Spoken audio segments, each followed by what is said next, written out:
Right, as we mentioned at the top, the 50th anniversary of the Beatles' Sgt. Pepper's Lonely Hearts Club Band was recently celebrated with a special deluxe reissue, complete with a new stereo remix of the original album produced by Giles Martin, the son of George Martin, who I guess probably everybody knows, produced the original LP.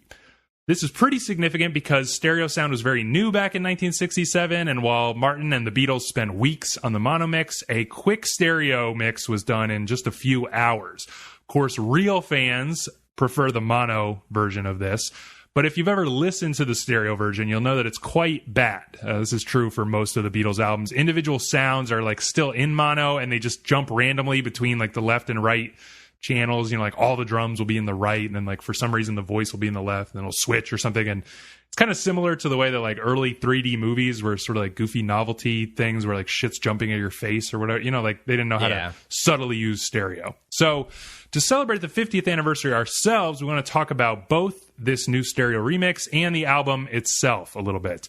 First, though, some background. Obviously, the lore surrounding this album, which is frequently called the greatest album ever made, could fill several books, so we're going to keep it pretty short, or at least try to. Essentially, the Beatles quit touring in 1966 to focus on studio work, which freed them up to experiment wildly with innovative recording and editing techniques. It also allowed them to craft what has been called the first concept album, in which songs complement each other, flow into each other, and create one cohesive piece of work. The concept involves a fictional washed-up band. Pitchfork compares them to like a Vegas act, hitting the comeback trail, basically. Ironically, that concept is sort of abandoned after like 2 songs, but most of the record still does play with the idea of like show tunes or like corny circus-like entertainment. So it's not like totally abandoned. In any case, Sgt. Pepper's Lonely Hearts Club Band initiated what is called the, quote, album era, in which artists began thinking of pop songs as small components of a larger presentation, and popular music suddenly ascended to the level of high art in most people's minds. Like it was capable of reaching those levels, not just simple disposable things. It also popularized the genre of psychedelic rock. Didn't exactly invent it, but it really did invent like a lot of what we think of as psychedelic music. And it kicked off what's called the Summer of Love, big cultural moment. In a way, you can kind of think of all popular music as either pre-Sgt. Pepper's or post-Sgt. Pepper's. So let's talk about our previous feelings about this album in general, but also its previous mixes. I, of course, love this album. I love the Beatles. I've always been a proponent of the mono mixes up until what was it, like 2009 when they re-released all the stuff. Yeah, I think up until then, you know, all the CDs you could get were stereo, and the same 1967 stereo mix that was god awful. So when I found music on the internet and everything, I can't remember the guy's name now. Dr. something. He had like made. Oh, I know. Yeah, he had made these like rips of the mono LPs and stuff, and they were like basically the best thing you could get at the time. You know, so I was all about those until I guess it was 2009 or so when they finally released like that limited edition like box set of the mono mixes, and so I like downloaded that and have had to keep that on my phone forever, because even on like Tidal and everything, it's always those shit stereo mixes that where you're getting all the words and or all the vocals in your left ear and all the guitar in your right, and it just sounds. Okay, just like real quick though, would you call Sgt. Pepper's like somewhere in your top Beatles albums, or are you not that kind of fan of this particular record? Yeah, I mean, it's not my favorite Beatles album, but you can't deny its importance. So yeah, it's gonna be somewhere near the top. All right, what about you, Darren? So yeah, obviously longtime Beatles fan, huge fan of this album, though I would probably place it around maybe like 3 or 4 amongst my favorite Beatles albums. So I too, I guess, I think we're all probably having the same experience with the CD pressing of Sgt. Pepper, which I think was like from the 1980s. You may have mentioned that. I think it's 1980. Yeah, like 87. Is it 87? Yeah, that's when I was born. Thanks for sharing. You're welcome. So at the time, obviously, had no idea just kind of assumed that for some reason putting Paul McCartney entirely in the left channel was a great idea. I also think of like that Eleanor Rigby. Yes, that's the worst example. He starts in stereo and then ends up in the channel. Yeah, it's really bad. I always think of Taxman, where like the whole song is in the left, and then like the guitar solo actually eventually comes in the right.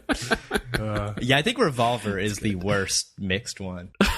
Probably. But once the remaster came out, it sounded the mono mix was like revelatory. You know, it was like groundbreaking for me, and I was really, really, really disappointed by the stereo remaster because, of course, they kept their mixing the same. Right. And we're coming off the heels of like something like Let It Be Naked, where they had actually remixed the sound, and I have always been a huge fan of Let It Be Naked and that whole effort behind, you know, clearing out all the, you know, the hissing and the sounds and everything and making it just as good as it can possibly be, and then mixing it in a way that makes sense for today's today's audience. Yeah, so I mean, I feel exactly the same as you guys, and yeah, so much like hearing the mono when that 2009 set came out of this record, like it made me it like doubled my love for it. It's never been like one of my favorite Beatles albums. It would probably be like near the middle or something. Some days I kind of even prefer Magical Mystery Tour, but the mono, I don't know, it changed everything for some reason. It was like it suddenly came together. It sounded lush. It sounded psychedelic. So I was, very skeptical about this, but I guess we should take it slow here and first just describe the sound of the album for the 1 to 2 people on Earth who haven't heard it. Well, trying to describe a Beatles record without, being able to use the Beatles as a reference is really difficult. Bit of a challenge.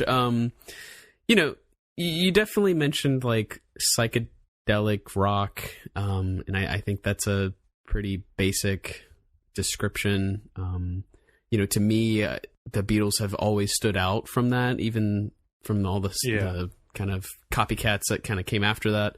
Largely because they always seem to be pushing the envelope even before there's like really an envelope to push. You know what I mean? Like they were just kind of off in their own world, especially after they stopped touring. And no one that you listen to is even close to what they're doing. And even if they're directly trying to copy them, it's just they're just not even close. Like the Rolling Stones. Ooh. Okay, let's not start. Let's not start with that. Any names, but all right. Fuck both of you. But isn't it like amazing, right? Like you said about sort of doing things several steps ahead of anybody else, or even when they ought to be. Like they could have hung out at the Revolver sound for 3 or 4 albums, and they'd still be one of the greatest bands ever. But they just move so fast, and it's like in 1967, which is like basically the height of the Beatles' power, they are they're like meta, theatrically thinking about, let's pretend to be like a washed up band who's like sort of out of ideas and is like trying to make a comeback. Like, isn't that just so fucking brilliant? Well, for the record, John thought that was a really stupid idea. So it was mostly Paul. Well, that's why he's like not the best Beatle. But he is the best Beatle. But oh, man, here we go. Let's save that for the rankings. Right. Yeah, we'll see. We'll see how many of his shitty songs end up in the top here. But okay, how would you describe the sound of this record for somebody who had never heard it? It's difficult because it's like one of those albums that is like a benchmark. It's something that you like use to compare other albums to. Yeah. So it's kind of hard to do like the reverse of it. It's the first time really that like the studio has been used as an instrument, and I think that like really shows. You hear sounds on this that you don't hear in 1967 because they invented whatever technique they used to make those sounds. But obviously it's a little contentious, right? Because we've got Pet Sounds, which is sort of using the studio as an instrument, and sort of like Phil Spector was doing that. But this is like a new level of like this huge thing, this whole grand concept. Yeah, you're right about like Phil Spector, but I think he's using it as a instrument in a completely different way. Pet Sounds is a little closer to the mark, I think. But Yeah, it's. I mean, that concept falls short a bit. You know, after the first two opening tracks, and then the penultimate track. That's basically the only time that concept is like really there. But isn't it kind of interesting, right? How like the whole thing continues though to kind of like think about cheesy like entertainment, sort of like it's so meta, this record, like to do stuff like, you know, Benefit of Mr. Kite. Yeah, it's like a, you know, circus or whatever. Even like When I'm 64 is kind of like a corny, like an intentionally corny kind of like oldies song. It's like so interesting that they're doing this. Like they basically have like revolutionized pop music. They've like started us on the course that we're going to continue on for the foreseeable future, basically. And they're like thinking about old washed up, like they're thinking about the kind of music that they destroyed. Like what the hell? Yeah. I mean, that's why they're the most famous band in the world.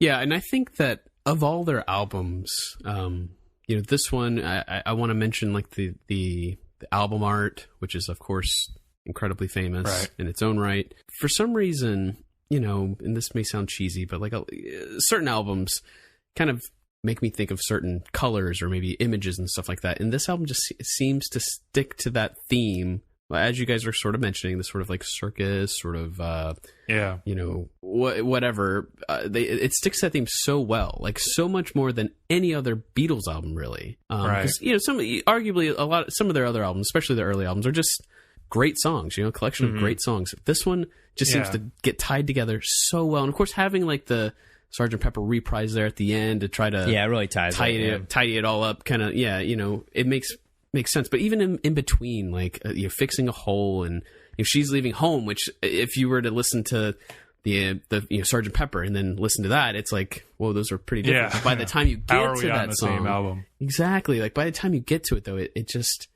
feels so right, like it's perfectly well thought out. It's definitely the start of like album-based pop music. I mean, other people had been doing it before, but this is the first time that the biggest band in the world was doing it. Yeah, and it just sort of, it's the biggest band in the world, but they're also sort of, I think, taking it to like this next level of just, I mean, even something like Pet Sounds doesn't sound like this kind of thing. It's like, it's still a collection of songs. Yeah, basically. But I mean, Mothers of Invention, Absolutely Free came out before this, which is actually first, I mean, there's a lot of contentious things we're saying here, but essentially it's sort of, they're so big that it makes that happen. I think we'll continue to sort of describe the sound as we talk about the individual songs we give our list, but first, how did you guys do with the remaster? What did you think about it? I mean, I adored it. Like I said, I was in love with Let It Be Naked. I think it was the superior mix to the original. I thought it was great. I was really hoping that those 2009 remasters would be the same thing, to get to hear all these other albums in that similar way. Of course, it didn't turn out that way. So getting to hear Sgt. Pepper, it was very similar to my reaction when I heard the mono mix. Everything sounded so lush. The vocals were like so perfectly well, clear. The Ringo's drums were just sounding like I've never heard them before on Sgt. Pepper. I was just really, really impressed with it, and I hope that this trend continues. Yeah, like I love the mono for being like this. You lose the power when you listen to those shitty stereo mixes, because this thing needs to be like so lush and like so layered, and that's awesome about the mono. Like something like I was always kind of like underwhelmed by Lucy in the Sky with Diamonds until I heard the mono mix, when it all of a sudden becomes like this absolutely like psychedelic world you're entering. Was always kind of weakened by separating everything apart, and yet on this new remaster, they separate things apart so you can hear them individually, but you don't lose any of that power, which is so awesome, because now I can like really, hear things like on an individual basis. I can like listen to this again and again and focus on things that I could never really focus on, or it's like you could focus on it with those original stereo mixes, but doing so was like destroying the whole purpose of the album, sort of. You know what I mean? Right. And actually, it sounds like the sound that was happening when they were recording. Like I felt like I was in the studio hearing it at its absolute best, not after it had been compressed onto a CD or anything else. Right. You know? All right, Dan, moment of truth. Yeah, I mean, I like absolutely love the mono mix, and I think it's still the best version of the album. But this remaster remix is what I wanted those 2009 releases to be. Like Darren said, they've brought that album into the future. It sounds like it sounds fresh and just cleaned up in a way that all the corniness is of the original stereo is completely erased. And you know, I mean, some of the sounds, like Ringo's drums, I think are the like best part of this remix.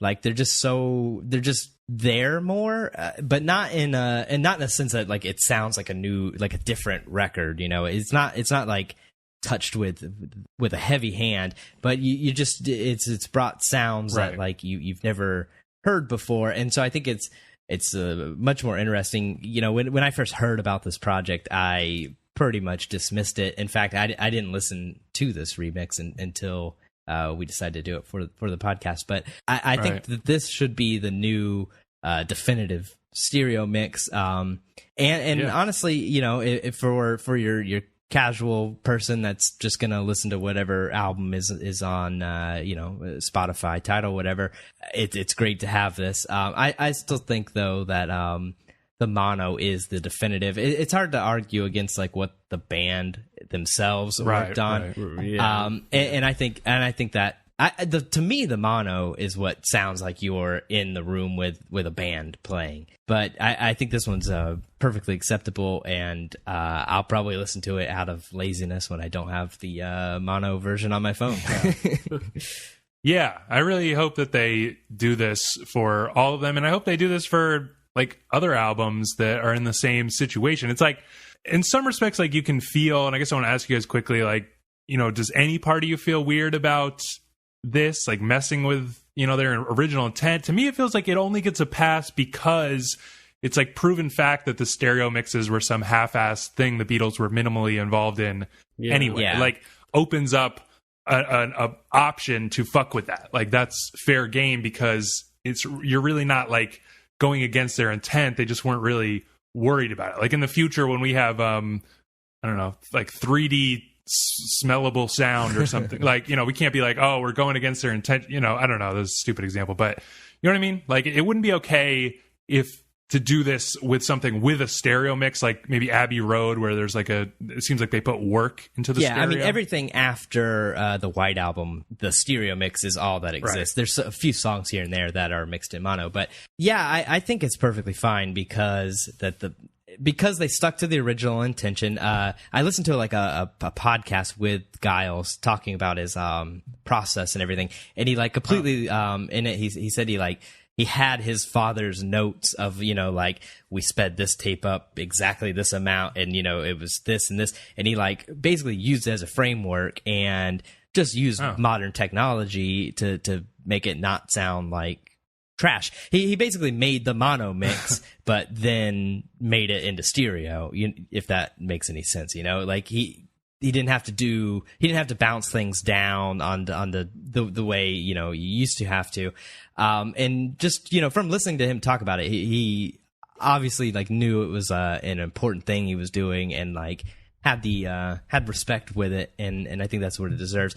You know, because there's been other albums, the Mothers of Invention, all their early records, when they got remastered, they completely use like new takes, and there's like extra songs sometime in the middle of the album. Some things are deleted, and that's completely the wrong way to do it. It messes, even though Frank himself did it, so I guess maybe it's all right. But well, fuck him anyway. Yeah, exactly. That's just not the way to do it. This is the way to do that, and I think you know, any other projects that want to do something similar should look at this as a framework. But Darren, if you like Let It Be Naked, it seems like you're a little more willing to actually change things. Yeah, so yeah, you're right, because like Let It Be Naked did actually use some different takes. Although arguably at least they give it a different name, right? Yeah, and I mean, and I think that's just because Let It Be was such a fractured, process. It was very, very, very strange how all that came about, and there were so many takes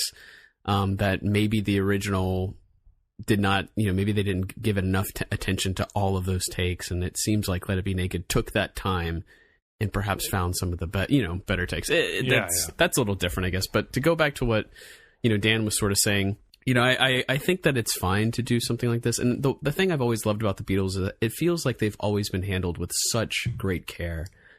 George Martin himself went back and did those 2009 remixes or remasters, and obviously having his son do these, like I have all of the trust in the world that they're going to take great care in what they do with the Beatles. Other bands, though, I don't imagine that, like, and maybe I'm wrong about this, but I don't imagine like Butch Vig had anything to do with like Nirvana's Nevermind remaster. You know what I mean? And a lot of other bands just get remastered, and to me it just seems like they just turned up the volume some, and that was basically it. It's not like they really carefully went through and cleaned things up. I'm hoping that like with the new OK Computer that's coming out, that Radiohead they're similar to the Beatles in the sense that they take a great amount of care in like how their stuff is handled. So I have kind of high expectations for that. Yeah, and honestly, I think anything is fine as long as you keep it separate from the original. Don't try to replace the original. But if you want to do like, some special mix, you could release it as, whatever special mix. Like, I'm fine with that. And I was even like sort of fantasizing about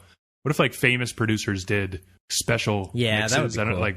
Like Dr. Dre remixes, I don't know, Pet Sounds or something like that. But anyway, okay. We've gone on a little long, but I'm really excited. Actually, I'm sort of dreading it because I know you're going to piss me off, especially Dan. But we're going to count down. We've made definitive rankings here, each of us separately, of all 13 songs on Sgt. Pepper's. And we're going to count them down one by one here and probably fight a lot. So, Darren, what is your least favorite song on Sgt. Pepper's? So, obviously it's hard to do this. Every song on this album is a great song. Don't get me wrong at all. And the reason why this song is picked last is largely because it's a reprise. It's the Sgt. Pepper's Lonely Hearts Club Band reprise. That's the one. Okay.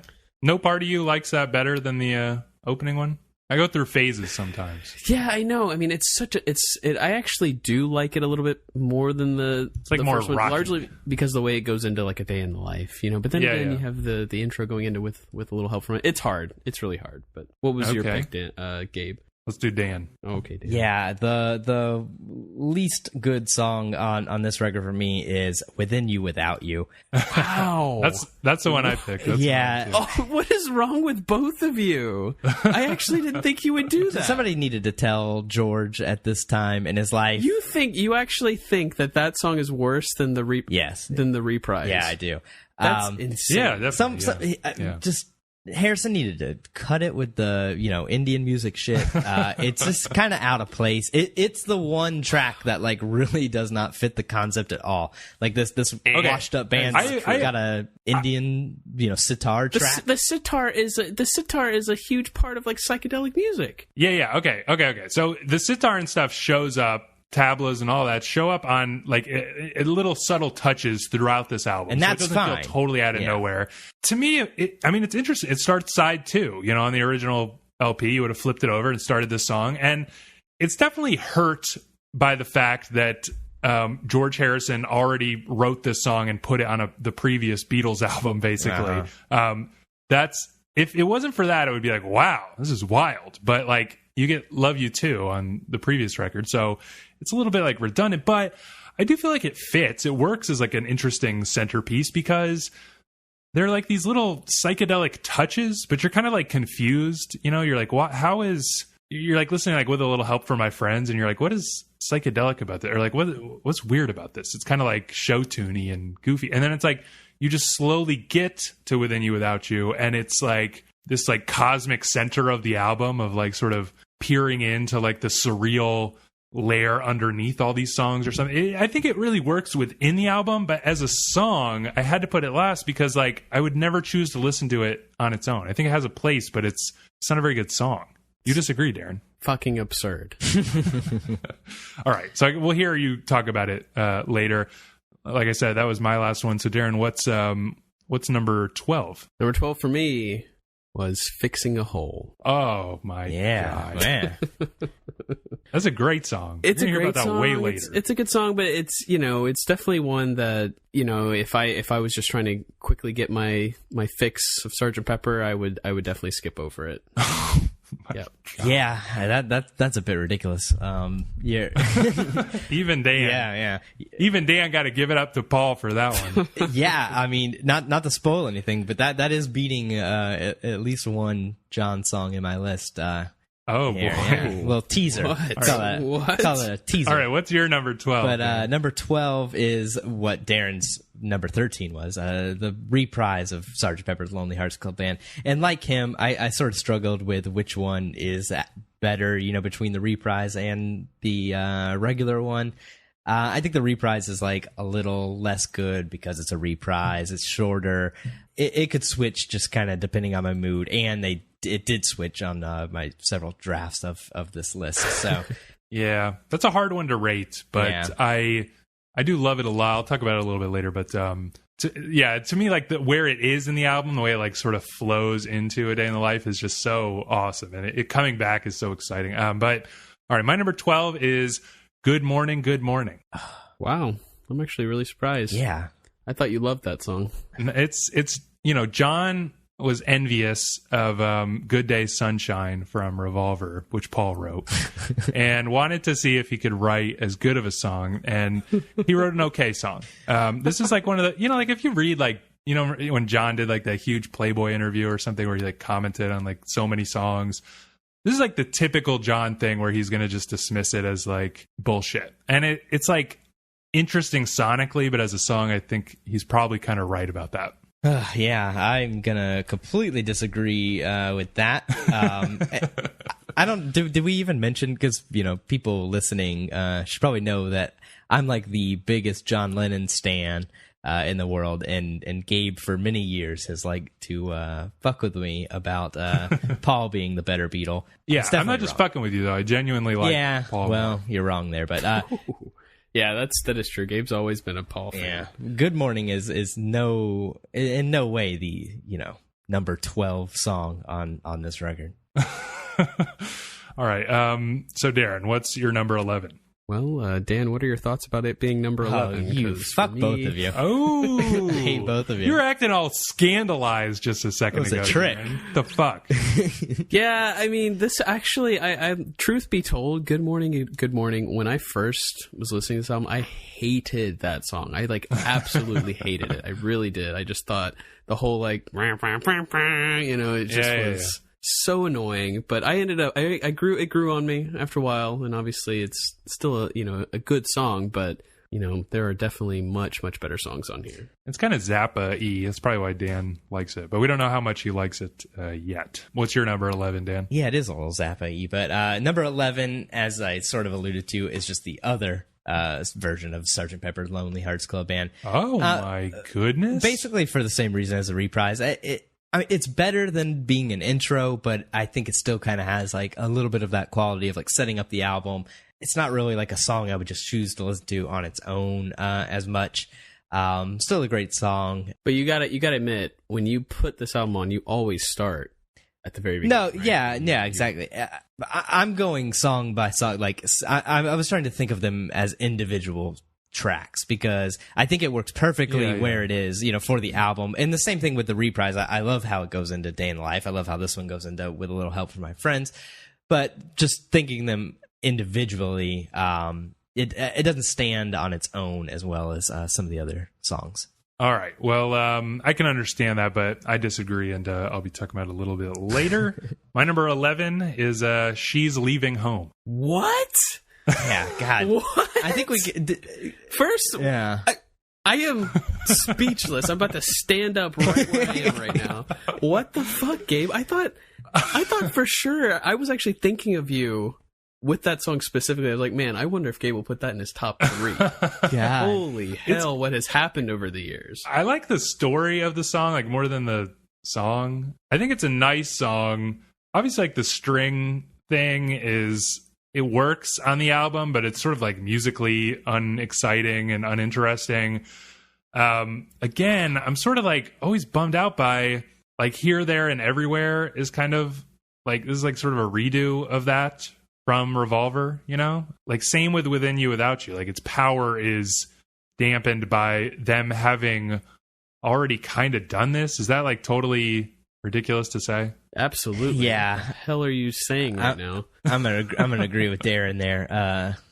Yeah, we won't hear about that one for a little bit from me, I guess. Oh my god, plebs. Same. All right, well, what's your number 10, Darren? Number 10 for me is Within You, Without You.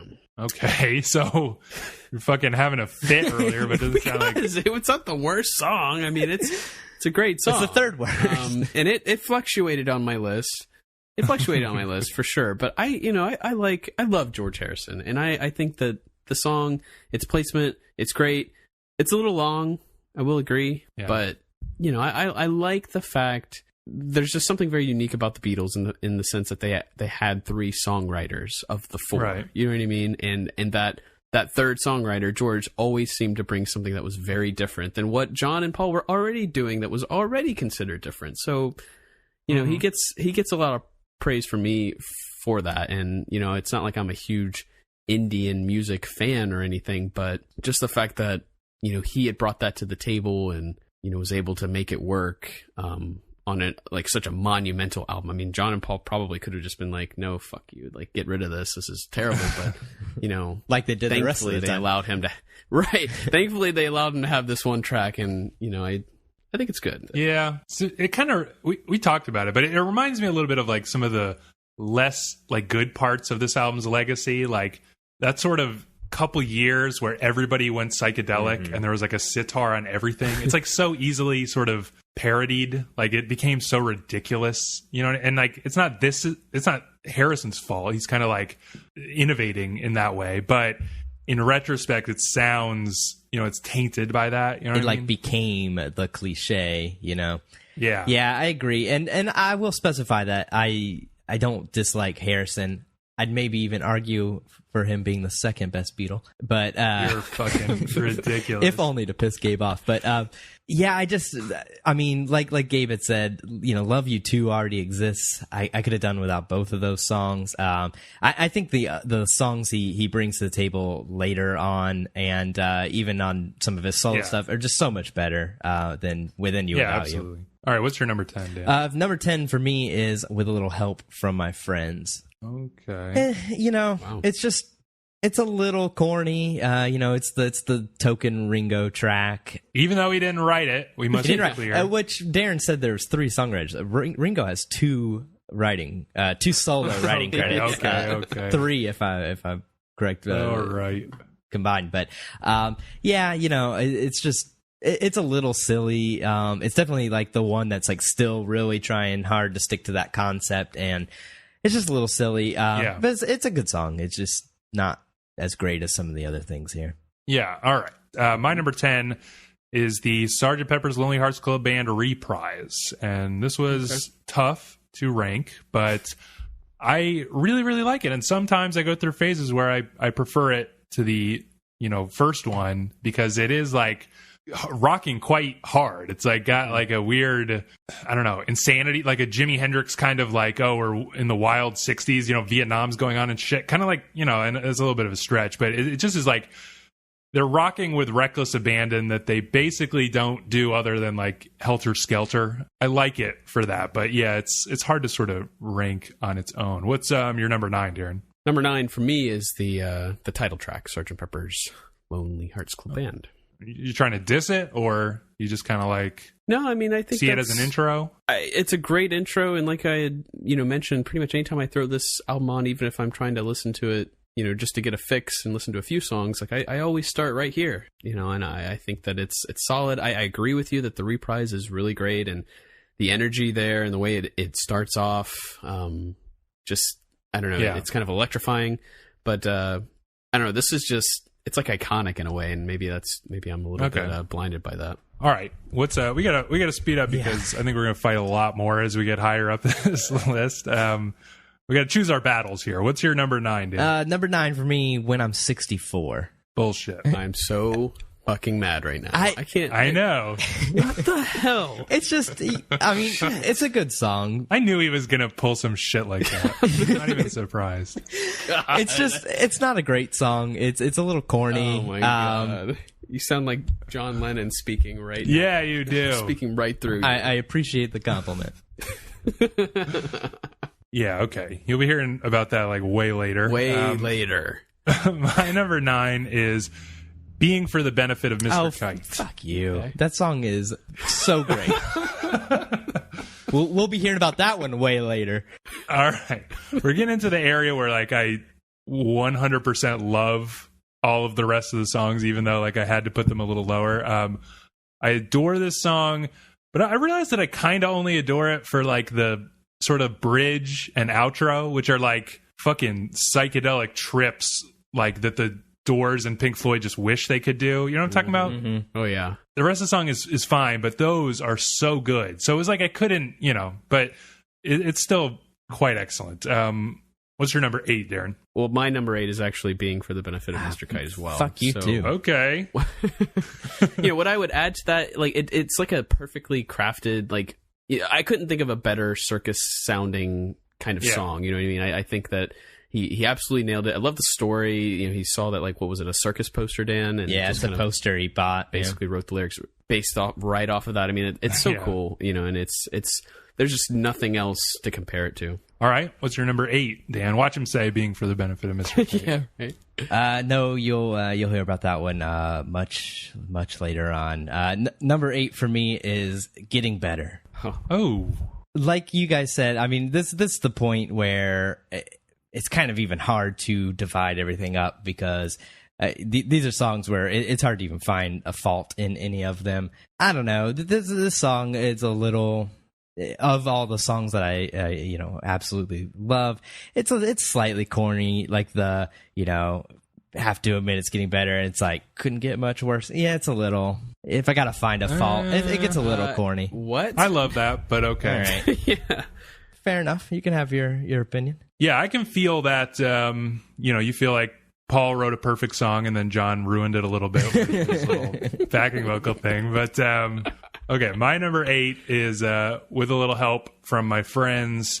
Again, we're getting into like perfection territory here, but yeah, it's just got like that sort of like corniness, where it's keeping the concept going and basically everything Dan said. Although it's like, who's that dude? Joe Cocker, Wonder Years. Oh yeah. He turned that into like a bona fide fucking great song. You know what I mean? Yeah, he did. Like I would have never even heard that in it. But I thought they were 2 different songs for a long time. Never knew. It's testament to the Beatles' power. Where like a song that just sounds kind of goofy and throwaway, like deep inside it is always some like unbelievably magnificent song. But what's your number 7, Darren? Number 7 for me is actually With a Little Help from My Friends. Okay. So you feel me on that? Yeah, pretty much. I mean, nothing really else to add to that. I think it's just, a great song. Well written. I think it was a smart choice to give that to Ringo.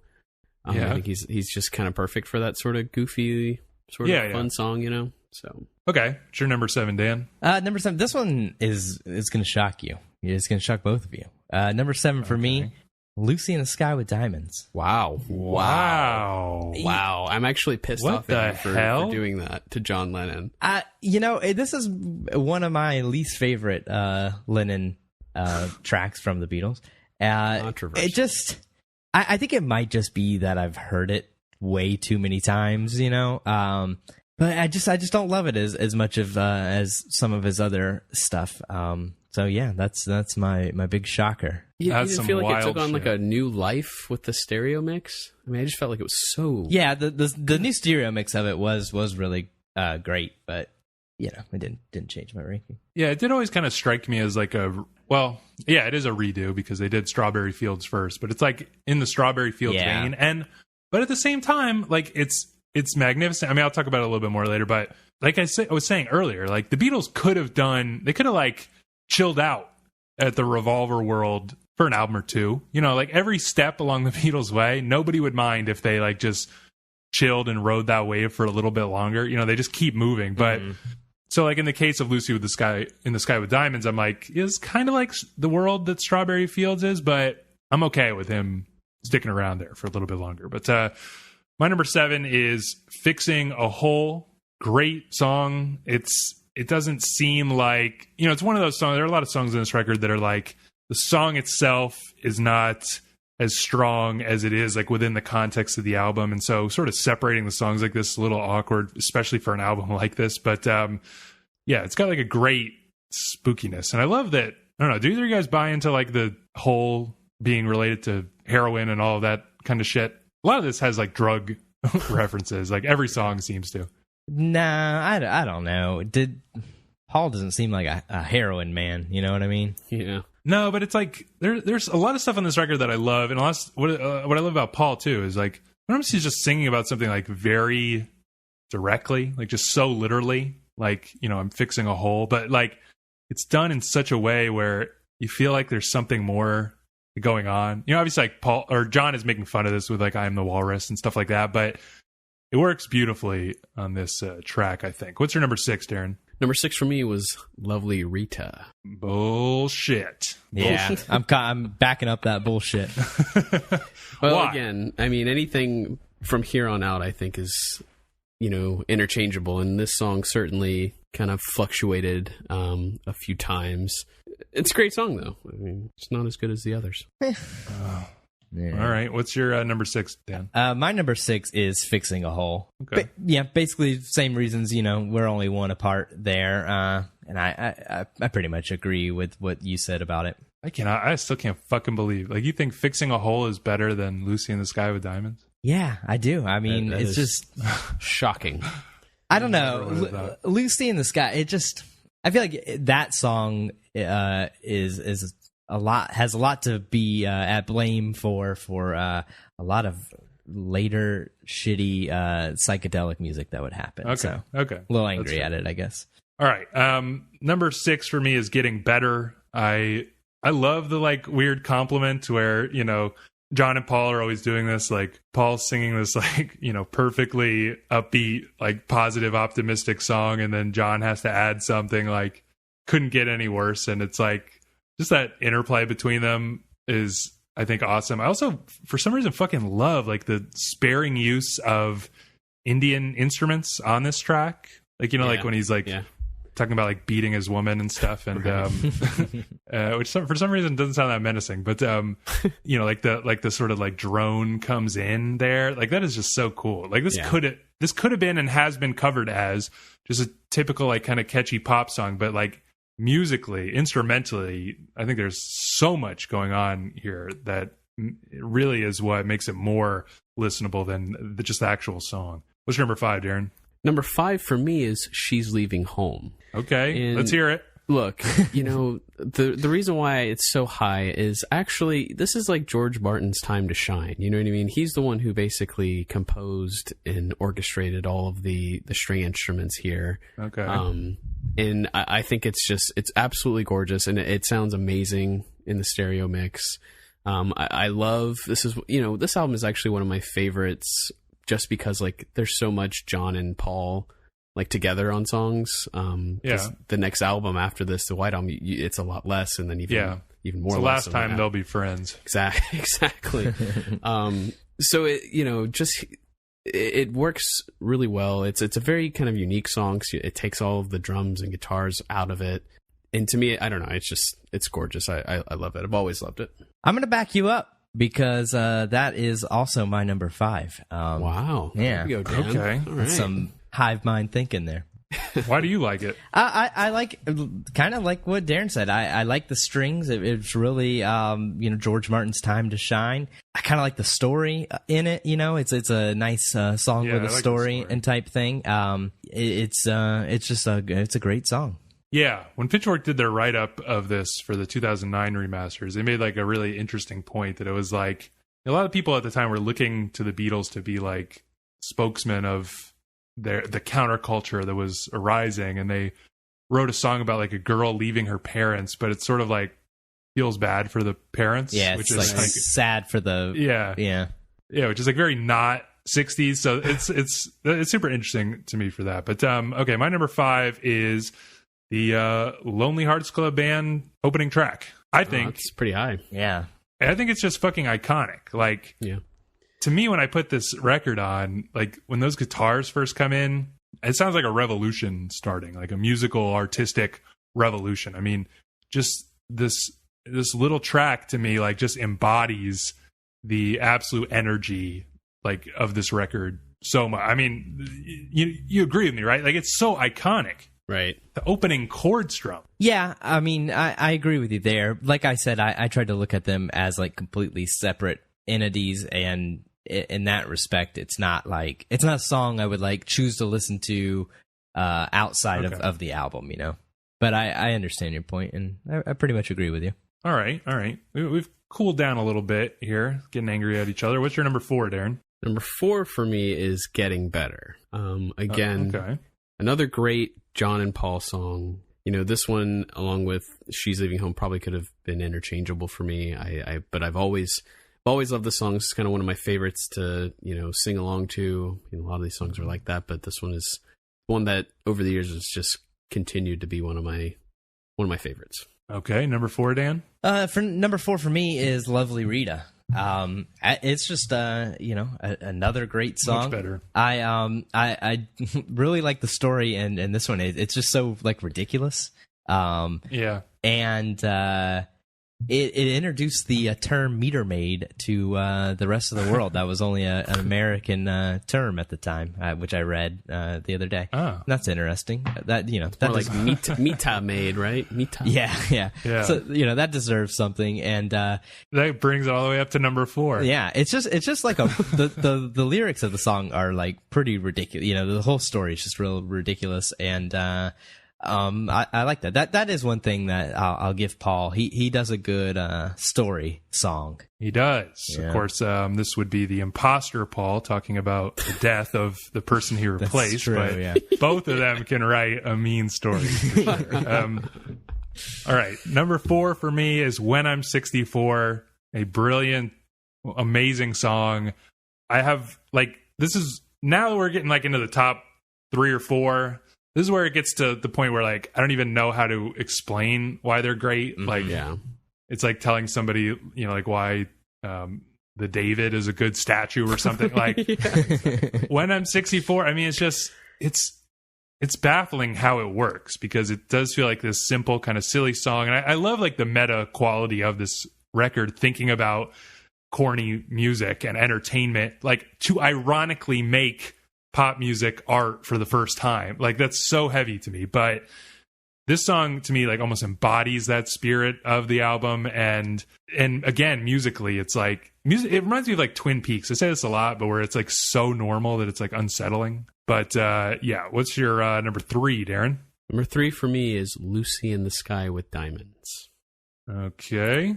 To me, you know, unlike what Dan said, yes, I've heard this song a bajillion times, but it's just so iconic. It kind of just wraps you in this like whole psychedelic world. You know, I honestly think it's one of John's like finest songs, maybe ever. And hearing it again in the stereo mix was just thrilling. You know, I really hated the original, the old stereo mix. It sounded like terrible. And actually was one of my least favorite songs. But again, the mono mix had a huge impact. And then again, hearing it like this, it's awesome. Great song. Yeah, I'll just piggyback on that. It's also my number 3, and it's like an incredible world. It's always weird to me how like I can't not sing the chorus. The chorus is almost kind of like silly the way it's written. You know what I mean? It's just like this simple like bump bump bump bump like climbing thing, but like right. I can't listen to it without singing along to the hook. It's But then, of course, all the psychedelic textures are insane. What's your number 3, Dan, the Lucy in the Sky with Diamonds hater? Number 3 for me is Good Morning, Good Morning. Fucking crazy. How can you feel that way?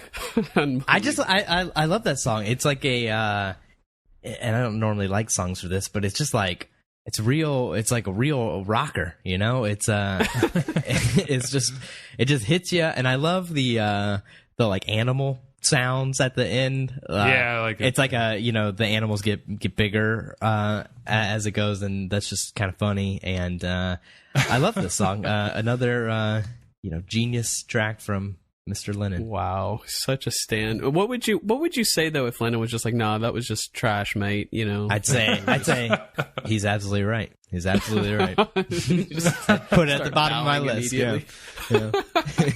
I love how the at the end of this, I wasn't sure which song to credit this to, but I love it. Where like there's like a chicken makes a noise, and then the noise is like finished by the guitar that opens, Sgt. Pepper's Reprise. It's like. Like, I don't know. For some reason, that's a stroke of fucking brilliance. Okay. So I said my number 3 already. What's your number 2, Darren? Number 2 for me is When I'm 64. And all right. Very respectable. Just to kind of add more to what you had said, it's a stroke of genius from Paul McCartney to I can just imagine him being like, you know what? I'm just gonna write this, little ditty here, blah blah blah, like whatever, like a 40s, right. Great accent style song, and then he just fucking does it. And this is what Paul McCartney is just great for. But I think this is like one of his highest achievements. Well, you both know that Paul wrote this song. I want to say when he was 16. It's like one of the first songs he wrote, and they actually would play it way back in the like cavern days because the power would go out a lot. And Paul would like sing it just a cappella or whatever to kind of kill time until they got the amps back working. So that song is one of his earliest. Yeah, it has a quality to it. Yeah, and it does. And I think like you can see where Paul's career of songs have sort of followed in the same sort of footsteps. You know what I mean? Like telling stories and just being real. Nothing is ever really personal. It's all just he's just a great author. You know what I mean? Just coming up with different worlds and characters and stuff. So yeah, absolutely. All right, my number 2 is Lovely Rita. Okay. Yeah. Okay. I don't have a. I thought that would be more shocking a little bit, but I had it at number 6, so I am a little surprised. I thought When I'm 64 would be your number 2, actually. It could be. I really, that's really a hard one, but why Lovely Rita? It's like this weird, it's really a strange one. I don't even know if I can explain it, but it's like one of my favorite Beatles songs it's just this weird one that's just like stuck with me. Like the lushness of, like the opening, like how creative that is. Like, I'm not going to try to imitate it, but just like, these like psychedelic flourishes in that song combined with like the strange story that it's telling are just like masterful. And like just the outro, like it gets all like weird, like doom doom doom doom, and you can hear like the breath sounds and stuff. Like it gets like frightening for a second. It's like this like normal world you're in, and then like it's like being on acid, I imagine. I'm not done it, but it's just like this normal world, and then you see like this crack in the simulation, and you see like this dark hell underneath everything, and then it like closes up, and like everything's fine again. Or so it's like, I think unbelievable. It's like just a weird, personal, deep favorite. Okay, and I fucked up and didn't ask you your number 2, Dan. It's okay, because this will cause an argument, I'm sure. But number 2, being for the benefit of Mr. Kite. Isn't that stupid? No. Doesn't he just like delegitimize his whole list? Yes. I mean, you're just, oh my God. No, this song is super rad. There's like a weird like sinister quality to like the way John sings during it, and I like that. To me, it like almost it like is a glimpse at like something like Black Sabbath or something to come. Just the way like he sings and stuff. It's got a real like doom quality to me to it okay. that I like. And I mean, it's a cool story. It's a cool way he wrote it. Everything is from this poster. The only thing that's different is the horse is named something different that doesn't rhyme as well. But yeah, it's a great song, and fuck both of you for putting it so low on the list. I believe I called it when I said that Dan would have 3 Lennon songs in his top 3. And here we are. Okay, well, don't even start there, because the song we're about to say is not strictly a Lennon song. But is that not fucking ridiculous? He's got wasn't number 3 Good Morning? And then number 2 is Mr. Kite. Yes. What the two hell? John-led, like completely John-led songs. I can't help that John Lennon is the best Beatle. I can't help it. So let's talk about number 1. We've all got the same song, A Day in the Life. Why is this the best song on this album? Was this the only spot on your list that like didn't change at all? Yeah, this didn't change at all. The two things when I wrote my list every time, I wrote the numbers, 13 to 1, and then I wrote Day in the Life at number 1, and I wrote Within You Without You at number 13. And those are the two things that did not switch around or anything the entire time. Well, let's talk about, I guess, why it's number 1 and why it was so easy. 'Cause I think we all agree that at least there are 12 really great songs here, but this one song is kind of like, to me, if the world was coming to an end and there was only like one more song that the world could hear or be left behind after like human civilization has been perished, it would be this song. Yeah, it's got that quality. Like if I if we wanted to explain to aliens what we're all about or something, and they had time for one 5-minute song, this would be a strong contender. Yeah, I'll agree with that. It definitely just has that quality of like when you hear it.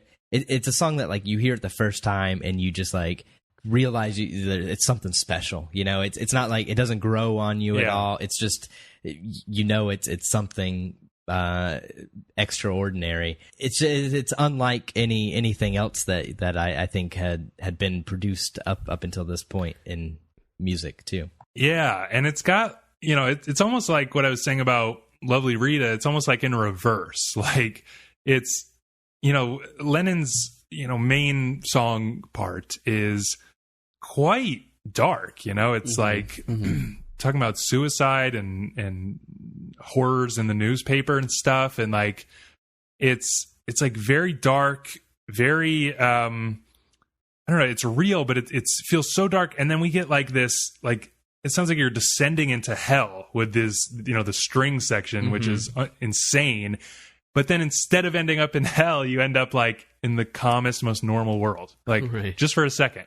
And then you go, you make your way back. Especially like that, the alarm clock like takes you. I know. It's like it's like waking up. Absurd. It's almost like waking up from a nightmare or something. Yeah. It's just set up. But then so like great. falling back into it is so wild, right? It's not like a movie where this surreal scene happens at the beginning of the episode, or series or whatever, and then they wake up and now the normal world takes place. It's like we're actually in the nightmare world, and it's like real life is the short dream. Yeah, true. Like that. Yeah, and I mean, and the ending, that like giant chord. It's I think it's 4 pianos if I remember that correctly. Yeah. Or no, isn't it like 5? Like, doesn't George Martin play one or something as well? Maybe. Yeah, I haven't read about it in a while, so it's 4 or 5. But I mean that's just like the coolest way to end a song. And I mean they had to stretch it so long they had to turn the mics up like so loud.